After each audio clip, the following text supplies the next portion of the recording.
നമസ്കാരം, എല്ലാവർക്കും കവീസ് കിച്ചൺ പാർട്ണറിലേക്ക് സ്വാഗതം. ഇന്ന് നമ്മൾ ഉണ്ടാക്കാൻ പോകുന്നത് ഒരു പ്രത്യേകമായിട്ടുള്ള ഒരു നല്ല ടേസ്റ്റ് ആയിട്ടുള്ള ഒരു സ്നാക്ക് ആയിട്ട് കേട്ടോ. ചിക്കൻ വെച്ചിട്ട് ഒരു സ്നാക്ക് ഐറ്റം. അതിനായിട്ട് 100 ഗ്രാമോളം ചിക്കൻ, ബോൺലെസ് ചിക്കനാണ് ഞാൻ എടുത്തിരിക്കുന്നത്.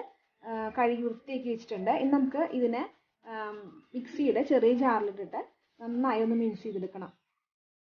ഇത് മിക്സിയുടെ ചെറിയ ജാറിലിട്ടുണ്ട്. ഇത് ചെറുതായി ഒന്ന് അരച്ചെടുക്കാം കേട്ടോ. നമുക്ക് മിക്സിയുടെ ചെറിയ ജാറിലിട്ടിട്ട് അരച്ചെടുത്തിട്ടുണ്ട്. ഇതുപോലെയാണ് അരച്ചെടുക്കേണ്ടത് കേട്ടോ. വല്ലാതെ അരയാൻ പാടില്ല. ചെറുതായിട്ടൊന്ന് ക്രഷ് ചെയ്ത് എടുത്ത പോലെ വേണം എടുക്കാനായിട്ട്.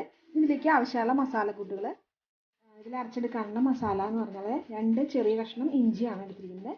അതുപോലെ 3-4 പച്ചമുളക്, അത് ഓരോരുത്തരുടെ എരിവനുസരിച്ച് വ്യത്യാസപ്പെടുത്തി എടുക്കാം കേട്ടോ.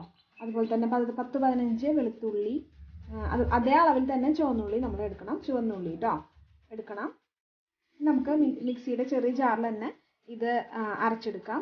നന്നായി അരയരുത്, ചെറുതായി ഒന്ന് ചതച്ചെടുക്കാം.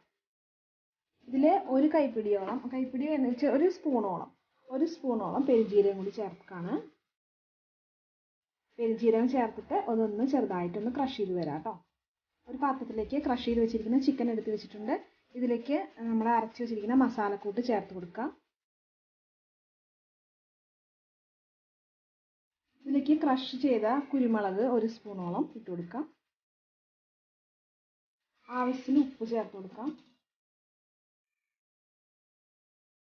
ഇതിലേക്ക് 1 സ്പൂണോളം അരിപ്പൊടി ചേർത്ത് കൊടുക്കാം. അരിപ്പൊടി 1 സ്പൂൺ കേട്ടോ. ഇതിലേക്ക് 2 സ്പൂണോളം കോൺഫ്ലവർ ചേർത്ത് കൊടുക്കാം. അതുപോലെ തന്നെ ഇതിലേക്ക് 1 സ്പൂണോളം മൈദ ചേർത്ത് കൊടുക്കാം. ഉപ്പ് ആവശ്യത്തിന് ചേർക്കണം. ഇതിലേക്ക് 1 കോഴിമുട്ട ചേർത്ത് കൊടുത്തിട്ടുണ്ട്. ഇതിലേക്ക് 1 സ്പൂണോളം സോയാ സോസ് ചേർത്ത് കൊടുക്കാം. ഇത് നന്നായി മിക്സ് ചെയ്തെടുക്കാം. കൈവച്ച് നന്നായി മിക്സ് ചെയ്യാം കേട്ടോ. ചിക്കൻ നന്നായിട്ട് മിക്സ് ചെയ്തെടുത്തിട്ടുണ്ട്. ഇനി നമുക്ക് ഇത് ഓയിലിട്ട് ഫ്രൈ ചെയ്തെടുക്കാം. ചിക്കൻ ചെറുതായിട്ട് നുള്ളി ഇട്ട് കൊടുത്തിട്ടുണ്ട്. ഒരു വശം നന്നായി മൊരിഞ്ഞ് വരുമ്പോൾ മറിച്ചിട്ട് കൊടുക്കാം. ചിക്കൻ്റെ ഒരു വശം മൊരിഞ്ഞിട്ടുണ്ട്, മറുവശം നമുക്ക് മറിച്ചിട്ട് കൊടുക്കാം. ചെറുതായി ജസ്റ്റ് ഒന്ന് ഇളക്കി കൊടുത്താൽ മതി. ഫ്ലെയിം മീഡിയത്തിൽ ഇടാനായിട്ട് ശ്രദ്ധിക്കണം. എണ്ണ ചൂടായി കഴിഞ്ഞ് കഴിഞ്ഞാൽ ഫ്ലെയിം മീഡിയത്തിൽ ഇടണം. എന്നാൽ നന്നായി മൊരിഞ്ഞ് വരുള്ളൂ കേട്ടോ.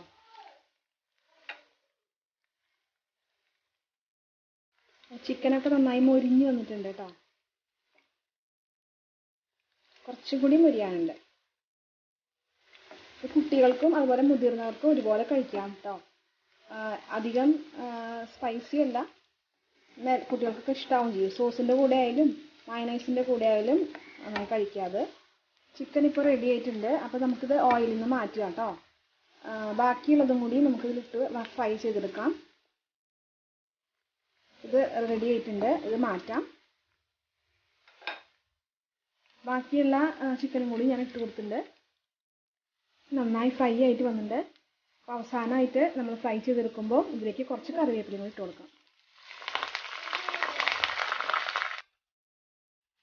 നമുക്ക് എണ്ണയിൽ നിന്ന് മാറ്റാം കേട്ടോ. അപ്പോൾ നമ്മുടെ ചിക്കൻ പൊരി റെഡി ആയിട്ടുണ്ട്. ഞാനിത് പ്ലേറ്റിലേക്ക് സെർവ് ചെയ്തിട്ടുണ്ട്.